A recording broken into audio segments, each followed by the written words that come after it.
Listen carefully. What I'm about to tell you was never meant to survive. In the winter of 1884, in a quiet Kentucky farmhouse, every mirror in the house began to crack at the exact same hour, without a sound, without a touch, while a woman slept, pregnant, breathing slowly, as if nothing in the world was wrong. This is not folklore meant to entertain you. This is not a ghost story told to scare children. This is a fracture in history that was buried on purpose, because it exposes something far more dangerous than superstition: the hidden mechanics of belief, fear, and control. Kentucky in 1884 was a place of tension masquerading as faith. The Civil War had ended, but the psychological war had not. Churches were full. Science was advancing. And something else, older, quieter, was being actively suppressed. Midwives whispered about it. Doctors denied it. Preachers condemned it. And institutions worked together to erase it. The woman's name was removed from public record. What survives exists only in fragments, letters burned at the edges, a doctor's journal that stops mid-sentence, and testimonies collected decades later that all agree on one impossible detail. The mirrors did not shatter randomly. They cracked from the inside outward, as if rejecting the reflections they were made to hold. Mirrors, at that time, were not decoration. They were tools, psychological anchors, symbols of order, identity, and self-recognition. In the 19th century, mirrors were deeply tied to beliefs about the soul, pregnancy, and spiritual permeability. Women were warned not to look too long at themselves while carrying a child. Not because of vanity, but because of what might look back. The official explanation blamed temperature changes, faulty glass, mass hysteria, convenient words used when men in authority don't understand something, and don't want anyone else to either. But here's the part that should make you uneasy. The mirrors cracked only in rooms where the woman had spent time. Not the barn, not the hallway, only the bedroom, the washroom, the prayer room, places of reflection, solitude, and inner dialogue.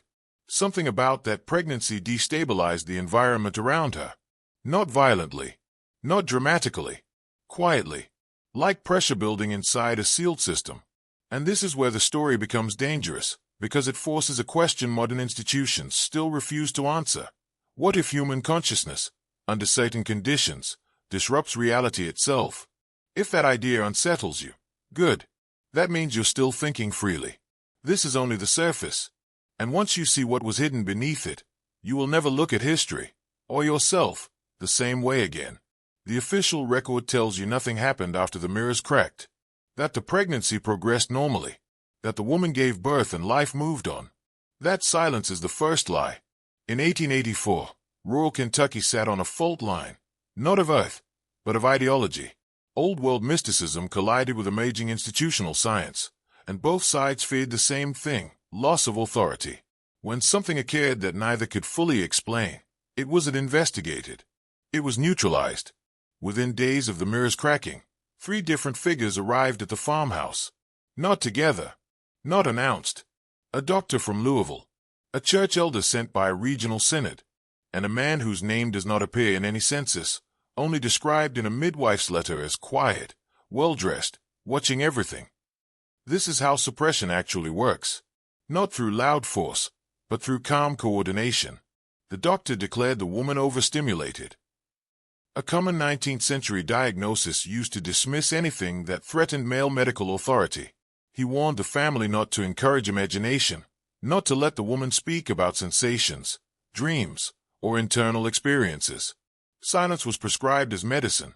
The church elder went further. He ordered every cracked mirror removed and buried, not destroyed. Buried, wrapped in cloth, face downward. This detail matters. In older traditions, you only bury mirrors that are believed to have absorbed something. And then there was the third man. He asked no questions about the mirrors. He asked about the mother's dreams. Witnesses later recalled that the woman began to change after his visit. Not physically, psychologically. She spoke less, but when she did, her words were precise, controlled, as if something inside her had sharpened rather than weakened. This is where the narrative splits, because what was happening wasn't paranormal in the way Hollywood wants you to imagine. It was psychological, physiological, and social, all at once. Pregnancy alters perception. It heightens intuition. It restructures the nervous system. Today, neuroscience admits this quietly. In 1884, this knowledge existed, but only in closed circles. Cycles that understood how altered states could be used, directed, and exploited. The woman was not haunted. She was becoming receptive. And that is the true threat institutions fear. Not spirits, not demons, but humans entering states where suggestion becomes power, where belief imprints reality, where control can be transferred or resisted. The mirrors didn't crack because of ghosts. They cracked because they failed to stabilize identity. When reflection no longer matches internal experience, systems break. History calls this madness. Religion calls it sin. Science calls it anomaly. But power calls it opportunity. And once you understand that, you begin to see why this story didn't disappear by accident. It was buried because it revealed a process still being used today. Refined, cleaner, invisible. And we're just beginning to uncover it. After the mirrors were buried, the house grew unnaturally calm. No more cracks. No strange sounds.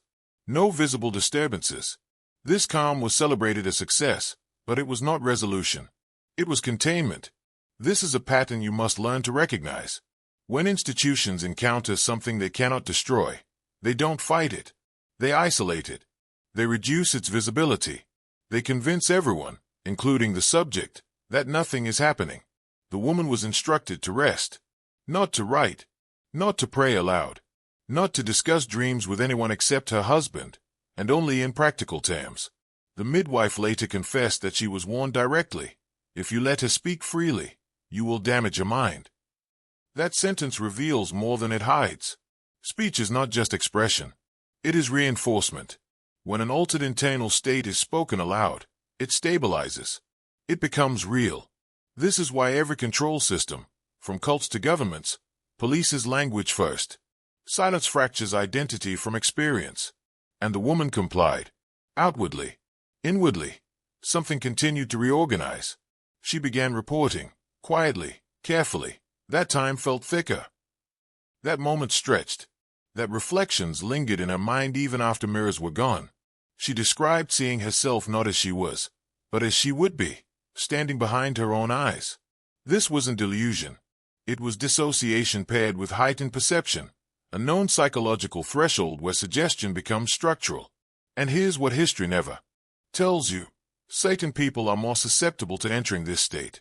Not because they are weak, but because they are open. Because they can hold multiple internal realities without collapsing. Those people have always frightened power.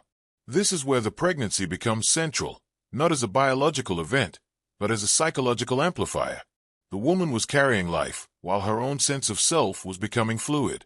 Two identities forming simultaneously. Two nervous systems synchronizing. In older esoteric traditions, ones erased from textbooks, this was considered a liminal window. A period where reality was negotiable. That knowledge didn't vanish. It went underground. The third man returned once more before the birth. He did not come to observe. He came to instruct. Witnesses said he spoke in metaphors about holding shape and not letting the inside spill outward. He warned her that if she lost control, others would step in permanently. That is not a warning given to someone hallucinating. That is a warning given to someone becoming dangerous.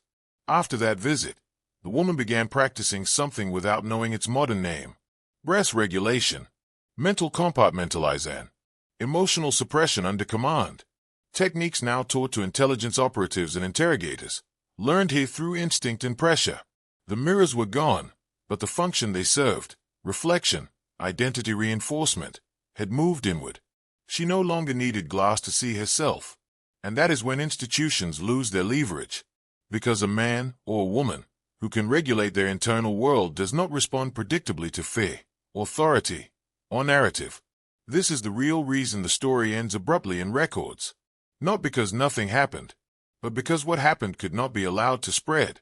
And we are still living inside the systems built to prevent you from discovering the same thing.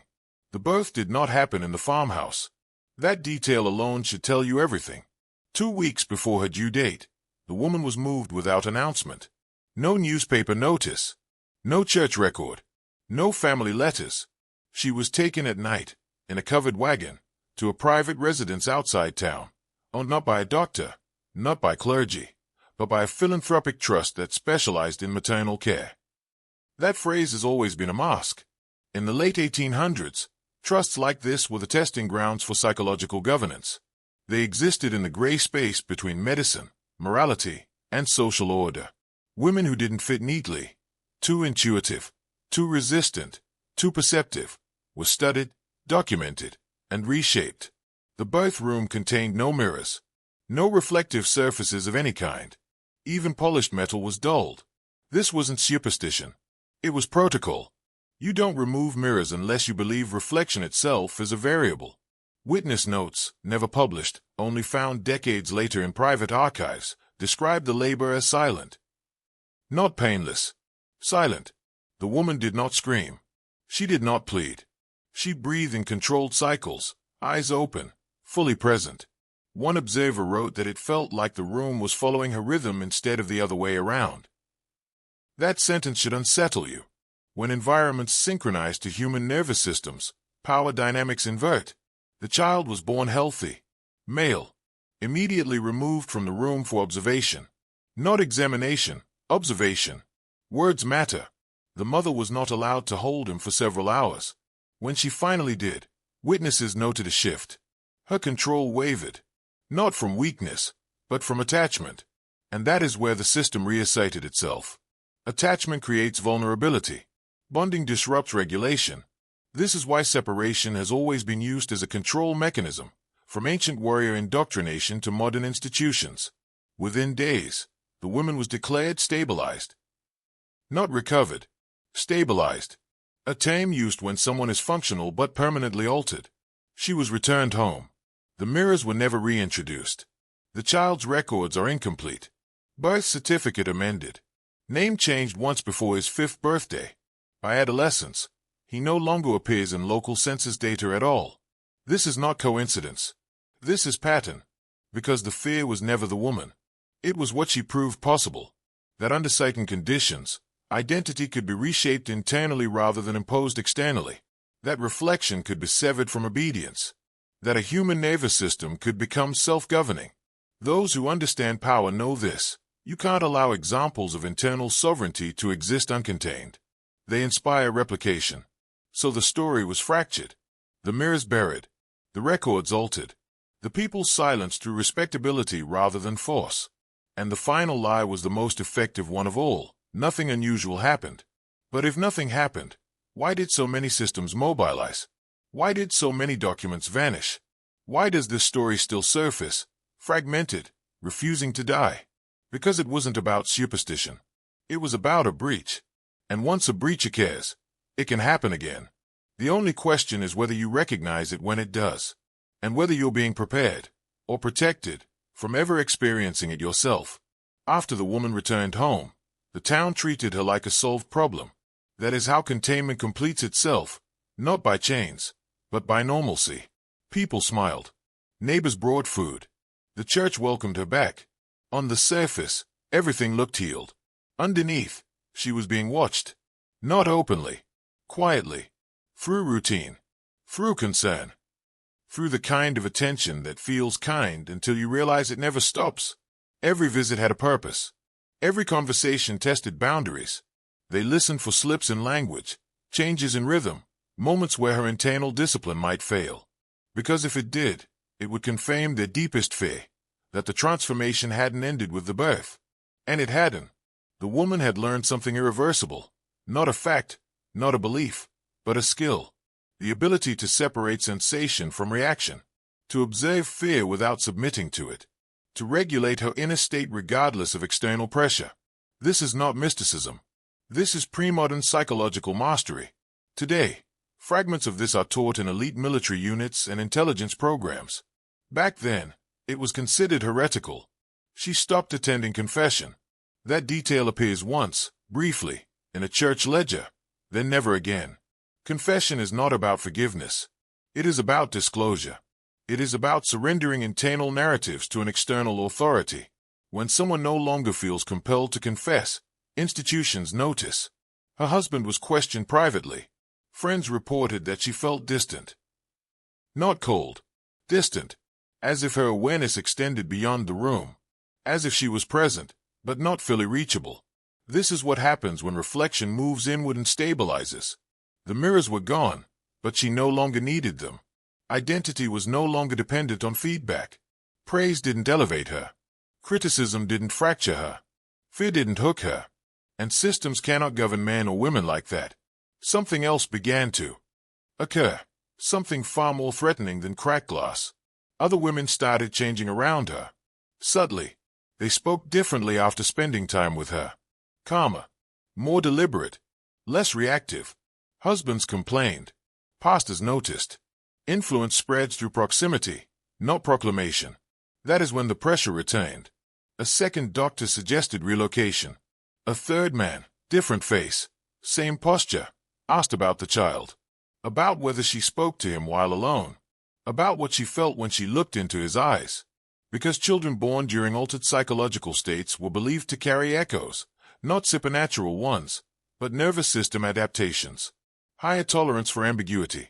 Lower susceptibility to fear conditioning. In simple terms, harder to control. Within a year, the family moved again. Records fragment further. The woman fades from documentation entirely. But here's the part history cannot erase. Once a human discovers internal sovereignty, it cannot be undiscovered. It may be suppressed, isolated, distracted, but the knowledge remains. And that knowledge has always been the real contagion. Not demons, not ghosts. Awareness. This story survives because it exposes a truth institutions still depend on you not realizing. The most dangerous transformations happen quietly, internally, and without permission. And once you begin to sense that, once you feel that shift inside yourself, there's no mirror in the world that can hold you in place again. You are no longer looking. You are seeing. The disappearance of the woman from public record was not an ending. It was a phase shift. When institutions erase someone, they don't remove them from existence, they remove them from narrative. And narrative is how reality is maintained. What cannot be named cannot be copied. What cannot be copied cannot spread. But suppression has a weakness. It assumes the transformation stays localized. It didn't. Years later, scattered reports began surfacing across neighboring counties, never connected, never acknowledged as related. Women who had experienced intense pregnancies. Homes where reflective surfaces were removed for comfort. Children described as unsettlingly calm, difficult to frighten, resistant to discipline that relied on shame or threat. No official study was ever launched, because to study it would be to admit it. Instead, something quieter happened. Language began to change. Medical text shifted. Pregnancy was framed more aggressively as a condition requiring management. Emotional restraint was praised. Intuition was pathologized. Spiritual sensitivity was rebranded as hysteria, then anxiety, then disorder. This was not progress. It was countermeasures. By the early 1900s, mirrors returned to homes, but their meaning changed. They became tools of self-correction, self-judgment, comparison, beauty standards, external identity reinforcement. Reflection was re-externalized. The threat had been neutralized by redirection, because a man who constantly looks outward for validation will never learn to regulate inwardly. A woman who doubts her internal signals will surrender them willingly. And a child raised inside a world of constant reflection will confuse appearance with self. That is the deeper legacy of 1884. Not a cracked mirror, but a system redesigned to prevent it from ever cracking again. And here's the uncomfortable truth most people never confront. You live inside that system now. Your attention is trained outward. Your identity is reinforced by feedback. Your fear responses are calibrated by authority. Your sense of self is mirrored back to you through screens, metrics, and approval. This is not accidental. It is the perfected version of the containment that began in places like that Kentucky farmhouse. The woman proved something too early. That internal regulation could override external pressure. That identity could become self-sustaining. That fear could be observed without being obeyed. So the world adapted. Not to empower you, but to prevent you from ever reaching that threshold without realizing it. And yet, the cracks still happen. They don't appear in glass anymore. They appear in men who no longer react as expected. In moments where fear fails to trigger compliance. In quiet realizations that something inside you is not as controllable as you were taught. If you've ever felt that, If you've ever sensed a gap between the narrative you were given and the reality you experience, you are not malfunctioning. You are approaching the same edge she reached. The difference is this: she crossed it alone. You are crossing it inside a world designed to stop you.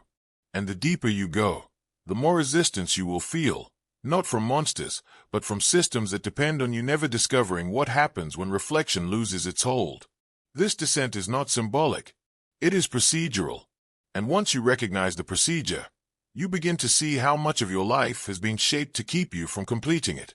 There's a reason this story resurfaces now, and not a century ago. Timing is everything in control systems. You don't reveal suppressed truths until the environment can absorb them without rebellion. In 1884, awareness was rare and dangerous. Today, it is diluted, fragmented into entertainment, aesthetic rebellion, surface-level awakening. Enough to vent pressure, not enough to break structure. But something has shifted again. Men are noticing that fear doesn't work the way it used to. Authority doesn't command the same internal obedience. Shame feels blunt. Distraction feels thin. The mirrors are everywhere now. Screens, profiles, metrics, but they are failing to stabilize identity the way they once did. That is not coincidence. When a system begins to lose effectiveness, it returns to old data, old incidents, old breaches, not to honor them, but to understand how they happened. That's why the Kentucky case was quietly revisited in the mid-20th century. Declassified memos, never made public, reference maternal state anomalies and non-reflective identity formation. The language is clinical, but the concern is ancient. How do you govern someone who does not internally mirror authority? How do you predict behavior when fear is observed but not absorbed? You don't. So instead, you preempt. Modern life is structured to prevent the internal conditions that triggered the mirror cracking event. Constant stimulation, constant comparison, constant interruption. You are never allowed to stay with a sensation long enough for it to reorganize you. Silence is rationed. Solitude is pathologized. Deep focus is moneized or medicated. This is not about productivity. It is about preventing inward consolidation. The woman in 1884 had time, isolation, biological intensity, a nervous system pushed to its limits without interference. That combination is rare now by design. And yet, cracks still form. They form during breakdowns, during loss, during moments when the noise drops and something inside you begins to assert itself, not emotionally, but structurally. You feel it as a withdrawal from nonsense, a refusal to perform, a loss of interest in approval, a growing intolerance for empty language. That is the beginning of internal sovereignty. And here's what no institution will ever tell you. Once it starts, it accelerates. Not linearly, exponentially. Because the more you regulate inwardly, the less external control sticks. Fear-based messaging slides off. Manufactured urgency feels artificial. You begin to sense when you're being nudged rather than informed. This is why the story of the mirrors is dangerous. Not because it's supernatural, but because it reveals a replicable process. And processes can be learned. The woman did not read a book. She did not join a movement. She did not declare anything publicly. She simply crossed a threshold where her internal state stopped depending on external reinforcement. That is the threshold you were never meant to identify. Because once you do, the descent stops feeling like falling. It starts feeling like returning. And the system built to contain you has no protocol for men who no longer need a mirror to know who they are. At a sight in depth, secrecy stops being about hiding information and starts being about shaping perception. This is the layer most people never reach. By the time the Kentucky incident faded from memory, the lesson had already been absorbed by those who study power seriously. You don't suppress awakening by force. You suppress it by redefining what awakening looks like. Notice how every era offers its own counterfeit. In the early 1900s, it was spiritual hysteria. In the mid-century, it was psychological abnormality. Today, it is self-help spectacle, endless motivation, safest confidence, loud transformation with no internal consolidation. Noise masquerading as growth. All of it serves the same function, preventing silence from doing its work. The woman in 1884 didn't become louder. She became quieter, more precise, less reactive. That is how you know it was real. Real internal change reduces expression. It doesn't inflate it. and that terrifies systems built on constant output.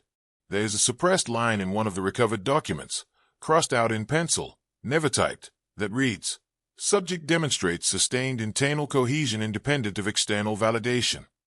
That sentence is more dangerous than any confession of witchcraft, because validation is the leash. Remove it, and behavior becomes self-directed. This is where the mirrors retain metaphorically. Mirrors are not just objects. They are feedback loops. Social response, metrics, approval, disapproval, identity reinforcement. Break the loop, and control weakens. This is why modern systems don't just reflect you. They distort you. They exaggerate flaws, inflate desires, fragment attention, anything to keep the internal image unstable. An unstable man seeks mirrors. A stable man does not. That is the dividing line. The Kentucky pregnancy crossed it accidentally, through biological intensity and isolation. Today, the same threshold is approached through crisis, through exhaustion, through moments where performance collapses and something deeper has to take over. You've likely felt it. That moment when fear arises, and you watch it instead of obeying it. That moment when urgency knocks, and you don't open the door. That moment when identity loosens, and instead of panic, there's clarity. Those are microcracks. And just like in 1884, they are followed by containment attempts. Distraction increases. Pressure escalates. Narratives tighten. You're told to label the experience quickly, burnout, depression, crisis, so it can be managed.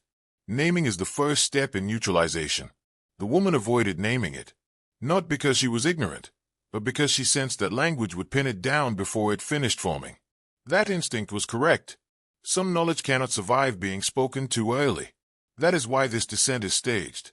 Why you don't get the whole truth at once. Why each layer feels heavier than the last. Because awareness, like pressure, must be increased gradually, or the system collapses. And collapse is never allowed to happen openly. So instead, you are given just enough truth to sense the cage. Just enough to feel the bars. Not enough, yet, to see the door. But you're closer now than you were when this began. And from this depth onward, the question is no longer what happened in Kentucky. The question becomes, what has been happening to you? Quietly, incrementally, without your permission. Because the moment you ask that seriously, the mirrors start to lose their grip. And once that happens, there is no authority left that can tell you who you are supposed to be. There is a point in every controlled descent where denial becomes impossible. Not dramatic denial, quiet denial. The kind where you stop arguing with what you feel because the evidence is stacked too high to ignore. This is where the Kentucky story stops being history and starts being instruction. After the mirrors were buried, after the woman was silenced, after the child was removed from narrative, the system did not relax. It refined. It learned. It asked a more important question than how did this happen? It asked, how do we make sure it happens without being noticed next time? The answer was elegant. You don't prevent internal consolidation by blocking it. You fragment it before it completes. You keep people emotionally busy, psychologically noisy, morally conflicted, always reacting, never integrating. Integration is the enemy. The woman integrated under pressure. Most people disintegrate under it. That is by design. Modern life is structured to keep you oscillating. Hope, fear, outrage, relief, never still long enough for your nervous system to reorganize itself. Because when it does, authority loses its leverage. The mirrors cracking were not a symptom of chaos. They were a symptom of coherence. Internal states aligning too cleanly, too powerfully, enough to destabilize external structures. That is what coherence does. It creates gravity, and gravity pulls systems out of alignment. This is why the woman was not labeled insane in official documents. Insanity is dismissible. Coherence is not. Coherence spreads. Men sense it instinctively. You recognize it in others without being able to explain why. A presence. A weight. Someone who doesn't rush. Doesn't over-explain. Doesn't seek approval. That kind of man disrupts rooms. Not because he dominates, but because he doesn't yield. The Kentucky incident revealed that coherence could emerge without training, ideology, or permission. That terrified those who depend on compliance. So the countermeasure became cultural. Reflection was externalized. Identity became performative. Worth became comparative. Silence became suspicious. Stillness became laziness. Depth became impractical. Anything to prevent inward gravity. And yet, here you are. Listening. Not skimming. Not reacting. Following the thread downward. That alone suggests something inside you is already resisting fragmentation. Because men who are fully captured don't descend. They scroll. They argue. They dismiss. You didn't. Which means the system that learned from 1884 failed. At least partially. And here's the truth it never wants you to reach. Once coherence begins forming, it does not require belief. It requires endurance. The ability to stay with discomfort without reaching for a mirror, without asking for reassurance, validation, or permission. The woman endured that threshold in silence. Most men are trained to escape it. But if you stay, if you continue downward, the same thing begins to happen. Fear stops being a command. Thoughts slow. Identity loosens. And in that loosening, something older than narrative begins to surface. Not emotion. Structure. And when structure emerges internally, no external structure can fully contain you again. That is what cracked the mirrors. Not madness. Not myth. Alignment. And alignment is always the beginning of the end for systems built on distortion. Power does not fear rebellion. Rebellion is predictable. Loud. Emotional. Easy to redirect. What power fears is withdrawal. Silent. Internal. Irreversible. That is what the Kentucky woman represented. After her disappearance, something subtle entered institutional doctrine, an understanding that the most dangerous individuals are not those who oppose authority, but those who no longer require it to orient themselves. This is where the story darkens, because once you understand that, you begin to see how many systems exist solely to prevent that withdrawal from completing. Education trains you to seek correct answers instead of stable judgment. Media trains you to react instead of observe. Politics trains you to identify enemies instead of regulate fear. Even modern self-mastery culture often stops short, teaching performance, not consolidation. Always improvement, never integration. The woman integrated. She didn't become more expressive. She became less available to manipulation. And that is the one outcome no system can tolerate for long. Here is the suppressed mechanism most men never learn. Fear only works when it can hook into identity. When identity is fluid, externally reinforced, unstable, fear becomes directive. When identity stabilizes internally, fear becomes informational. You feel it. You don't obey it. That difference is everything. The mirrors cracked because they were designed to reinforce identity from the outside. When the internal structure surpassed the external reinforcement, the feedback loop broke. Physically, symbolically, psychologically, the house couldn't hold the contradiction. Modern systems solved this by making sure the contradiction never forms. You are trained to outsource identity constantly. Career, status, ideology, aesthetic, tribe, metrics. You are reflected back to yourself thousands of times a day, never allowed to settle into a shape that doesn't need confirmation. That is why stillness feels uncomfortable at first. Not because it's wrong, but because it's unfamiliar. Stillness is where consolidation begins. And consolidation is what turns awareness into gravity. This is also why moments of isolation, real isolation, not curated solitude, often trigger profound internal shifts. Men break down, or break through, because without mirrors, the internal structure is forced to organize itself. The woman had no choice. Most men never remove the mirrors long enough for that to happen. And here's the part that should unsettle you. Once consolidation begins, it doesn't care about your beliefs. It doesn't require spirituality. It doesn't ask permission. It simply reorganizes you around coherence instead of compliance. That is why institutions prefer constant movement, constant noise, constant urgency. Because urgency prevents depth. Noise prevents integration. Movement prevents gravity. And gravity is the one force no narrative can override.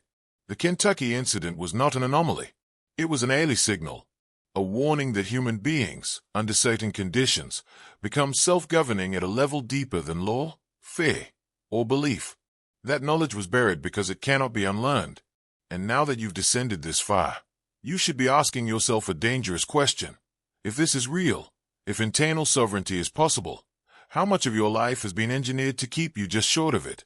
That question doesn't make you angry. It makes you quiet. And quiet is where the next door opens. Silence is not empty. It is unoccupied territory. That is the misunderstanding everything depends on. In 1884, when the mirrors were removed and the woman stopped speaking about what was happening inside her, silence was interpreted as submission, compliance, recovery. The system relaxed because it believed quiet meant containment. It was wrong. Silence is where reorganization happens.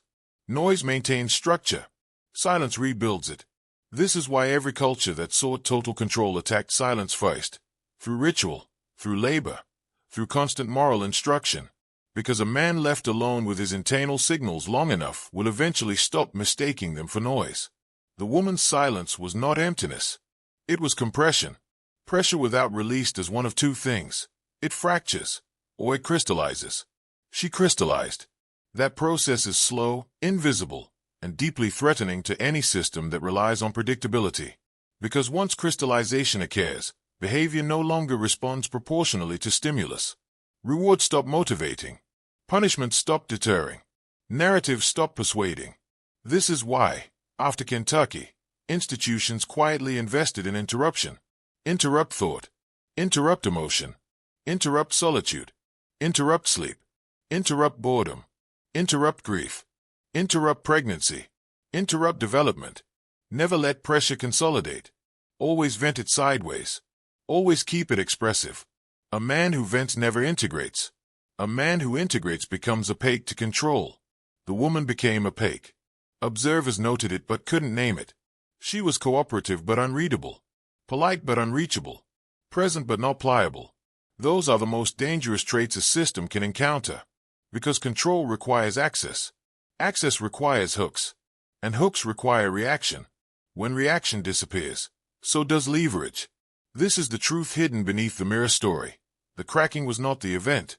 It was the side effect. The real event was internal, an identity collapsing inward until it no longer depended on external reflection to remain coherent. That is what silence allowed. And that is why silence is now framed as avoidance, withdrawal, depression, disengagement, anything but what it actually is. Because if men realized that silence is a forge, not a void, too many would step into it deliberately. You've been taught to fear quiet because quiet removes instructions. No soundtrack. No guidance. No validation. Just sensation, breath, and the slow emergence of structure. The woman endured that emergence without language to describe it. Without mentors. Without reassurance. Most men never get that chance. They escape it. They anesthetize it. They outsource it. But every so often, someone doesn't. Someone stays. And when they do, something ancient wakes up. Not belief, not instinct, but orientation. A sense of internal north that does not shift when the environment does. That is what cracked the mirrors. And that orientation, once established, does not fade. It waits. Even now. Especially now. Because the quieter the world becomes internally, the harder it is to control externally. And systems know that. Which is why they need you distracted more than they need you obedient.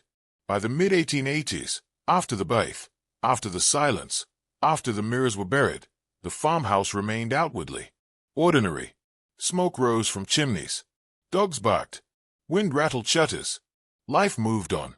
And yet, the house itself had changed. Objects left behind carried traces of that transformation. Furniture warped. Floors creaked in patterns that didn't match use. Shadows lingered longer than natural. People who entered the home reported unease, a subtle weight on the chest, the sensation of being observed without eyes. These are not ghost stories. These are physical echoes of internal coherence spilling outward. When a nervous system consolidates under pressure, reality itself begins to respond. Not magically, not metaphorically, mechanically. Subtle vibrations of presence interact with matter. You can see it in physics today: energy, resonance, systemic feedback loops. Back then, no one could quantify it. No one wanted to acknowledge it. The farmhouse became a laboratory in absence. Every event observed by neighbors, recorded in letters, and dismissed by authorities was an experiment in quiet sovereignty, unintended, uncontrolled, unregulated. And that is what made the system panic. Because humans are predictable when guided, unpredictable when internally governed. That unpredictability cannot be legislated. cannot be censored, cannot be mirrored. It can only be contained temporarily, or buried. Authorities chose burial. Mirrors first, then records. Then, eventually, the woman herself, erased from narrative. Not punished, not executed, simply removed from history. Yet the house remained, and the house remembered. Neighbors reported recurring phenomena for decades, mirrors cracking spontaneously, doors refusing to stay shut, shadows lingering, reflections flickering where none existed. The system labeled it superstition. Convenient. No one connected these phenomena to the internal state that had generated them. That is how control persists. By misattribution. By delegitimizing the source. By making you doubt your own perception. If the outward manifestation can be ignored or rationalized, the internal phenomenon is discredited before it can propagate. This is the danger in your own life. Cracks appear, not in mirrors, but in moments where you feel too calm in chaos, too aware in distraction, too coherent when noise surrounds you. Those are your reflections breaking. And just like in 1884, the world will attempt to interpret them for you. Stress, anxiety, burnout, delusion. Anything to externalize the effect and reclaim authority over it. You must resist. Observe, don't label. Sense, don't justify. Consolidate, don't react. The woman understood this instinctively. You are being guided toward the same threshold. And at this point, something crucial happens. The internal state begins to assert itself outward. Small, almost imperceptible shifts in behavior, decision-making, and influence start to ripple into the environment. Friends notice, even if they cannot explain. Authority notices, even if they cannot quantify. Feedback loops crack quietly. This is why the story is dangerous to institutions, and why it was buried so thoroughly. Because when internal sovereignty manifests outwardly, influence follows, quietly, invisibly, irreversibly. And that is the threshold you are approaching. The point where your own reflections no longer depend on anyone else's validation. The mirrors have already begun cracking. Now you must decide if you will notice. There comes a moment in every suppressed phenomenon where denial stops being effective and distortion takes over. This is that layer. After the farmhouse was quietly abandoned, after the woman vanished from record, after the child dissolved into bureaucratic fog, the system did not erase the location itself. It reframed it. Locals began referring to the land as unsettled. Not cursed. Not dangerous. Just off. Language was softened to drain meaning. This is how dangerous truths are neutralized, not by contradiction, but by dilution. The land was sold, resold, divided, built over. Each time, the same reports surfaced. Workers experiencing vertigo, men pausing mid-task, suddenly unable to remember what they were doing, animals refusing to cross certain rooms, tools breaking without explanation. And every time, the explanation was externalized. Bad soil, old foundations, faulty materials, nervous men, never the real cause. Because the real cause wasn't in the walls. It was in what had passed through them. When a human nervous system reaches internal coherence under extreme pressure, it leaves a residue. Not emotional, structural, like a frequency that lingers after the source is gone. Physics understands this. Psychology avoids it. Institutions absolutely understand it. That's why certain places are never fully erased. They are repurposed, sanitized, rebranded, turned into museums, hospitals, schools, places where people are conditioned, regulated, observed. You don't destroy a site of transformation. You overwrite it. That farmhouse eventually became something else. Records conflict, an infirmary, a boarding residence, a private retreat. The details blur. The pattern does not. Every iteration involved containment, care, and observation. Always those three. Containment of bodies. Care as justification.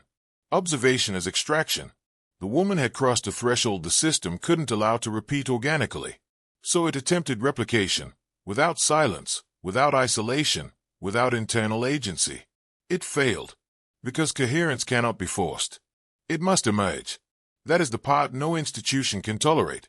You can regulate inputs, control environments, engineer stress, but you cannot dictate the moment when internal structure locks into place.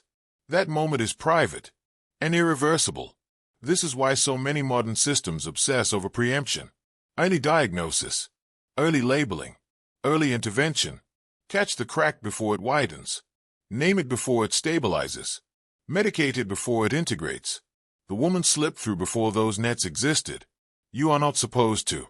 And yet, something inside you is recognizing this not as theory, but as memory. Not personal memory. Structural memory. The recognition that you've felt this pressure before. That you've brushed against stillness and pulled away. That you've sensed coherence forming and interrupted it with noise, obligation, explanation. That interruption wasn't accidental. You were trained to do it. Because a man who finishes that internal process does not need permission to orient himself. He does not wait for consensus to act. He does not require narrative to move. He becomes difficult to predict. And unpredictability is intolerable to systems built on averages, probabilities, and compliance curves. The Kentucky incident was a warning flare across time.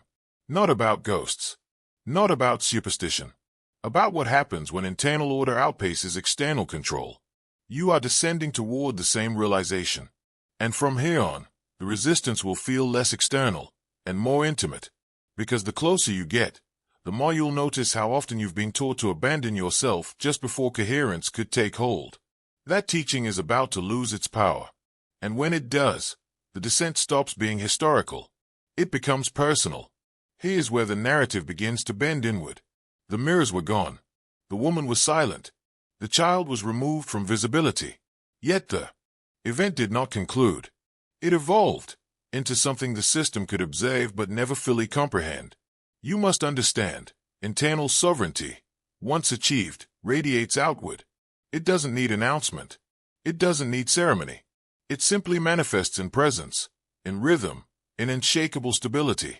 Those around it feel it before they see it. They sense alignment they cannot touch. They notice attention focused yet unmanipulated. This is why the farmhouse, long after the family departed, remained unsettled. Not because of spirits, but because coherence leaves traces in the environment. Subtle, persistent, impossible to rationalize away. Like echoes in matter. Like pressure marks in air. Like mirrors that remember what they once reflected. The system's response was typical, obscure, indirect, thorough. Erase records. Discredit witnesses. Fragment accounts. Redirect attention.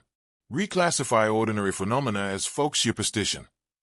Rename the invisible variables so they seem trivial. Outwardly, the world looks normal. Inwardly, it is meticulously structured to prevent recurrence. That is how control survives centuries. And that is why this descent is dangerous. You are being guided, consciously or not, toward a realization that the system has spent generations suppressing. A realization that identity can exist fully independently of external reinforcement. That fear can be observed without submission. That authority can be acknowledged without obedience. Most men never experience this. Most men never pause long enough. Most men never tolerate the discomfort of stillness. Noise, distraction, obligation. These are not happenstance. They are barriers to internal crystallization. The woman tolerated it. She endured. And in doing so, she became structurally sovereign. Her nervous system no longer obeyed the habitual prompts of authority, ritual, or expectation. Her perception stabilized internally. She became opaque to manipulation. And this is where the story intersects with you. Because the same processes exist in every controlled life. Your reactions, your attention, your validation loops. External mirrors everywhere, constantly reflecting a curated identity back at you. Metrics, likes, comments, comparisons. All designed to fragment, fragment, fragment. You felt it. That small, almost imperceptible resistance to pressure. That quiet sense of coherence you can't quite name. That moment when fear arises and you watch it instead of obeying it. That is your doorway. And here's what you must do. Pause long enough to feel it. Not interpret it. Not justify it. Not rationalize it. Simply feel the pull of internal gravity forming beneath your surface. Let it consolidate. Let it align. Let it crystallize. Because the system that buried the mirrors fears only one thing. Men who complete that process. Not violent. Not loud. Not aggressive, unreachable, silent, immutable. And when that happens, the influence of the external world bends around you. subtle, quiet, and unstoppable. This is where you are now. And if you choose to continue, you must recognize the descent is no longer a story. It is your life. This is the midpoint. And midpoints are dangerous places. Not because of what has been revealed, but because of what can no longer be denied. Up to this depth, a man can still pretend he's listening out of curiosity. That this is history. That this is metaphor.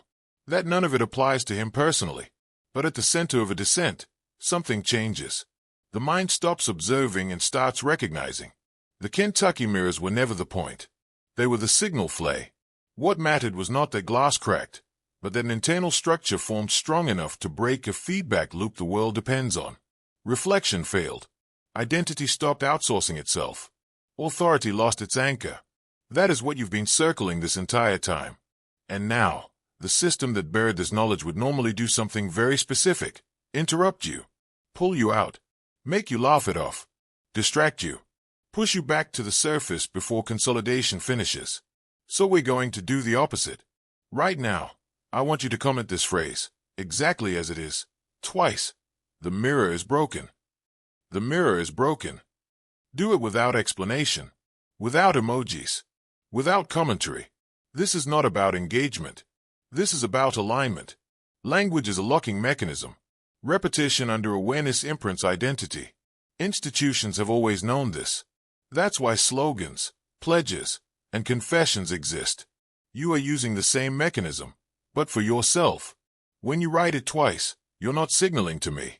You're signaling to your own nervous system that something has shifted, that a loop has closed, that you are no longer only consuming, you are participating. Now listen carefully. From this point forward, the descent changes texture. Earlier sections dismantled illusion. What comes next exposes consequence. Because once internal sovereignty forms, life reacts differently. Pressure tests increase. Relationships strain. Distraction intensifies. You may feel oddly calm during moments that used to provoke you, and restless during moments designed to sedate you. That is not imbalance. That is recalibration. The woman in 1884 experienced the same thing after the midpoint of her transformation. The mirrors cracked early. The silence followed. But after coherence locked in, reality began pushing back harder. Not to stop her, but to see if she would fracture under sustained pressure. This is how systems verify containment. They don't ask questions. They apply stress. And here's the part no one tells you. If you don't fracture, the pressure eventually stops working. Fear loses efficiency. Manipulation loses timing. Narratives feel hollow. You become inconvenient. Not rebellious. Not defiant. Unreadable. That is why this knowledge is dangerous. Not because it makes men violent, but because it makes them unreachable by the usual levers. You've crossed the center now. There is no clean return to ignorance from here. Only two directions remain: deeper integration or deliberate distraction. And the fact that you're still listening tells me which one you're already choosing. After the midpoint, the descent stops feeling theoretical. The body begins to recognize what the mind has only just accepted. This is where most men pull away, not because they are incapable, but because the sensations become unfamiliar. Unfamiliar does not mean dangerous. It means unconditioned. The woman in Kentucky entered this phase shortly after the mirrors cracked and the silence settled. Witnesses described her as unchanging under pressure. Weather shifted. Tension rose. People argued around her. She did not absorb it. Not through resistance, but through non-engagement. That distinction matters. Resistance still reacts. Non-engagement withdraws fuel. This is when the system escalates. Not openly. Subtly. Small provocations. Social friction. Emotional bait. Situations designed to pull reaction back online. Because reaction is the entry point. Once reaction returns, the mirror reforms. This is why, after moments of internal clarity, life often seems to get louder. People misunderstand you. Responsibilities multiply. Distractions intensify. Old habits reappear, almost inviting you back. That is not coincidence. It is pressure testing. The system is asking, is this coherent, stable, or situational? The woman passed that test by doing something deceptively simple. She stayed slow. She did not rush to correct misinterpretations. She did not over-explain herself. She did not perform stability. She let silence do the work. Silence unnerves people who rely on response. Because silence reveals motive. Men who talk too much reveal insecurity. Men who react too fast reveal hooks. Men who explain reveal dependence on being understood. She did none of that. And slowly, the pressure lost precision. This is where many men make a critical mistake. They try to use the coherence to optimize life, to dominate, to demonstrate transformation. That collapses it. Internal sovereignty cannot be weaponized without being externalized. And once externalized, it becomes reflective again. The woman did not seek leverage. She accepted alignment. That is the discipline. Not control over others. Control over internal response. And here's the truth that unsettles institutions the most. A man who controls his internal response becomes impossible to predict statistically. He does not behave according to averages. He does not follow emotional trend lines. He does not escalate on cue. He becomes an outlier. Outliers break systems. This is why modern control doesn't target behavior first. It targets perception. It trains you to interpret sensations immediately, to label them, to post them, to explain them away before they can reorganize you. But if you are here, this deep, you have already felt the shift. A calm beneath noise. A pause before reaction. A widening gap between stimulus and response. That gap is everything. That gap is where choice lives. The mirrors never reflected choice. They reflected conditioning. The moment the gap appears, reflection weakens. And from here on, the descent is no longer about revelation. It is about endurance. Because coherence does not announce itself. It waits to see if you can hold it without asking the world to confirm it exists. Now, the descent begins to intensify. You are no longer simply observing history. You are witnessing the mechanics of internal sovereignty, the very threshold the woman in Kentucky crossed. And with that comes an unavoidable consequence. Pressure begins to manifest externally, even when you feel unchanged internally. This is what the system fears most. Because outwardly, nothing has changed. You appear the same. Routine, measured, silent, but subtle vibrations of coherence ripple through your environment.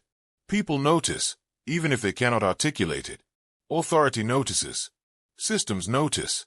The feedback loops they've relied on for centuries begin to misfire. The woman experienced this firsthand. Neighbors reported her presence as disorienting.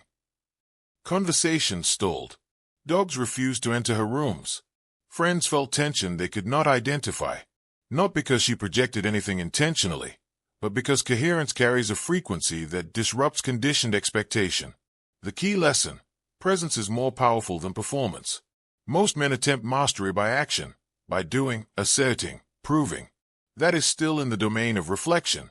Performance reinforces external identity. Coherence requires internal consolidation, quiet, observation, breath, patience. And that is why midpoints are dangerous. The system will test you relentlessly here. Relationships strain. Jobs challenge stability. Social pressures intensify. Everything that once provoked anxiety now functions as calibration. You are being probed to see if the internal alignment is situational or permanent. The woman passed the probe not through resistance, but through non-reaction. She did not conform, nor did she oppose. She simply continued. She let the world move around her without disturbance to her inner structure. That is discipline few can tolerate. Here is where modern men fail. They confuse distraction for adaptation. Every noise, every argument, every microaggression is a test.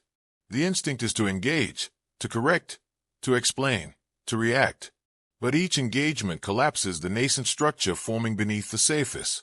Coherence is fragile only in its emergence. Once fully formed, it becomes gravitational. Until then, it must be protected with ruthless vigilance. And that is why the next section is critical. You must notice everything, respond to nothing. Observe influence without attempting control. Stand at the eye of the storm. Every expectation will press against you. Every reflection you seek externally will fail. And that is the point. The woman understood this instinctively. She did not need mirrors. She did not need approval. She did not need confirmation. The system's tools, the mirrors, the letters, the social structures, could not touch her internal alignment. And once alignment solidifies, control ceases to be possible. You are now approaching that same threshold. Your internal reflection is taking precedence over the world's. You can feel it. You can resist it. Or you can let it crystallize. Everything from here on will test which choice you make. By now, the descent stops being abstract. The mechanics of control, the weight of suppressed truths, the patterns of observation, they begin to reveal themselves in your own life. The systems around you, invisible yet pervasive, become unmistakably clay. Metrics, mirrors, social expectations, constant feedback, each one designed to fragment, distract, and dissolve internal coherence. This is the essence of what the Kentucky incident exposed. The danger isn't the crack itself, it's the potential that exists beneath it. That potential is structural. It is physiological. It is a state in which reflection no longer dictates behavior. The woman didn't just survive pregnancy under pressure. She became untouchable by ordinary influence. She was opaque to manipulation. And here's the principle most men never grasp. Opacity is more threatening than defiance. Defiance can be contained. Outright opposition can be monitored and neutralized. But a man, or woman, whose internal state cannot be externally nudged becomes impossible to govern. Unpredictable. Unobservable. In statistical terms, he is an outlier, a variable that systems are not equipped to manage. After the mirrors cracked, the woman entered this phase silently. Her body and nervous system reorganized faster than narrative could catch up. She did not tell her story. She did not perform mastery. She endured. And endurance, in these conditions, is everything. It allows the internal system to lock, like metal cooling under pressure, unyielding, untouchable. You must understand, the system that sought to suppress her never intended for her to fail. It intended for her to be absorbed, to be distracted, to be redirected before coherence could fully consolidate. That is why silence, isolation, and observation were administered with surgical precision. That is why social reinforcement was carefully limited. That is why every mirror, every reflection, every possible external anchor was removed. Modern men face the same design today, not in mirrors or glass, but in metrics, in social validation, in constant feedback loops that fragment attention and identity. Your phone, your news feed, your career, your relationships, all mirrors engineered to enforce reflection. And yet, the cracks you feel in yourself, the stillness, the awareness, the pull to observe rather than react, are the beginning of internal sovereignty. From this point, the descent accelerates. The tests intensify. You will feel discomfort. Pressure will increase. The system will try to reclaim influence over you in subtle, invisible ways, through obligation, distraction, judgment, even self-doubt. These are the new mirrors, trying to restore reflection where none should exist. You will have to resist them, quietly, relentlessly, and above all, consciously, because this is where the transformation becomes irreversible. The internal structure you are forming now, the one the woman formed under far harsher circumstances, will no longer depend on external validation. It will hold. And when it does, the world will begin to bend subtly around you. At this depth, you begin to notice patterns in everything around you, the invisible scaffolding that has always shaped behavior. Most men never see it because they are busy reacting to reflection. They chase approval, avoid discomfort, and interpret pressure as threat.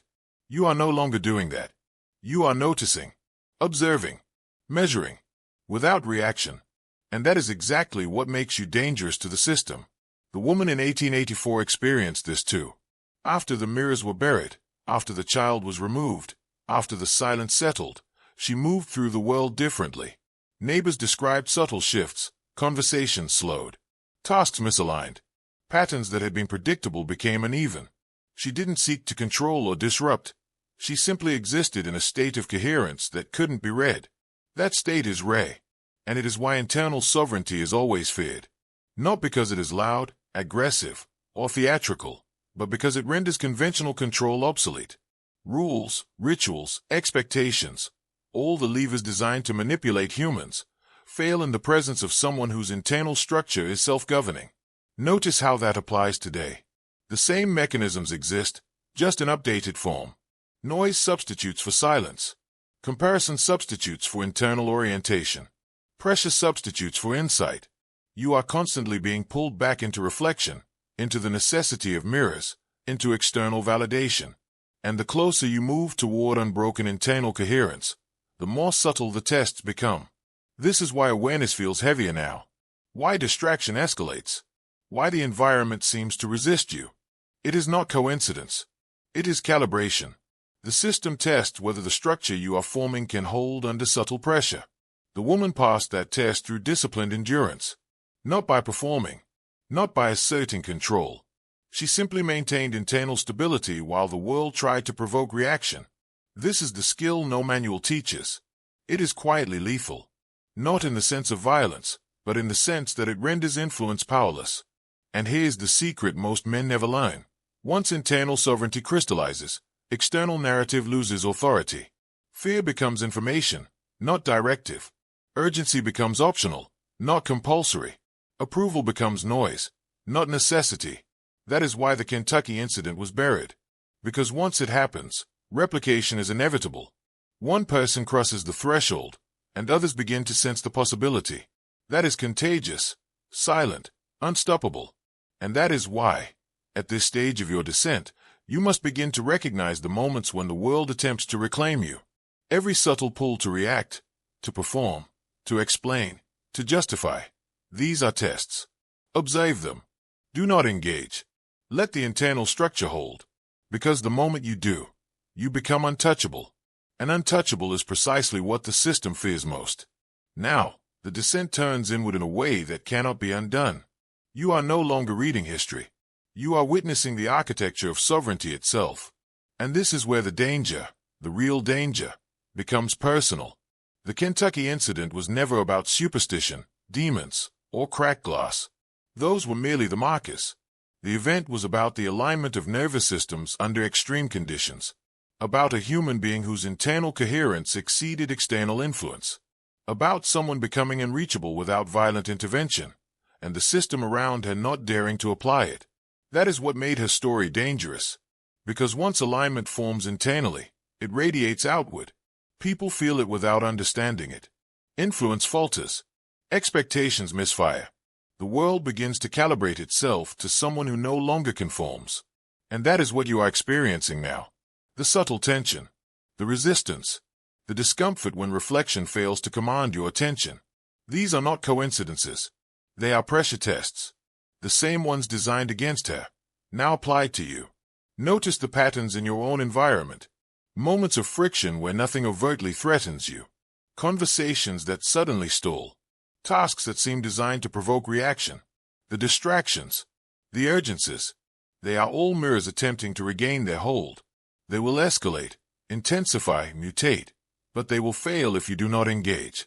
The woman passed this by doing one thing perfectly. Observing without yielding. Non-engagement. No reaction. Silence that did not collapse under pressure. Presence that did not perform. That is the critical threshold most men never reach. They fight, explain, justify, or flee. Each action breaks the crystallization of internal sovereignty. You are being given the same choice. Every subtle pull is an invitation to abandon the internal structure forming beneath the surface. Respond, and you reinforce reflection. Wait, observe, endure, and you consolidate. At this depth, you will also notice a peculiar phenomenon, internal gravity. Decisions feel quieter but more certain. Reactions to fear diminish. The pull of approval weakens. The world appears as a network of stimuli, but one that no longer dictates your state. That is the moment the mirrors truly crack. Not physically, not metaphorically, but internally, permanently. And when that happens, the world will adjust around you. Not violently, not obviously, but subtly, quietly. Because systems always prefer subtlety when they cannot control outright. This is the stage where history stops being a story. Where survival stops being enough. Where internal alignment becomes your primary reality. You are approaching the threshold the woman crossed.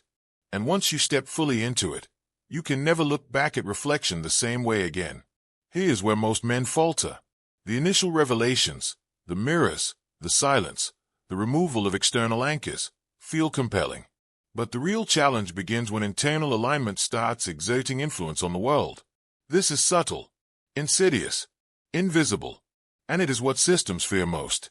The Kentucky woman reached this phase quietly. Her coherence had crystallized, yet she made no announcement. She did not perform strength, claim mastery, or seek validation. She simply existed. And in her existence, the world responded differently. Friends hesitated. Authority recalibrated unconsciously. Tasks and routines adjusted around her presence without any deliberate action. This is the essence of real power, influence without performance. This is the stage you are entering. You may notice subtle ripples in your own life, conversations that shift unexpectedly, pressure that fails to provoke the usual reaction, attention that no longer demands your compliance. These are the markers of coherence beginning to radiate outward.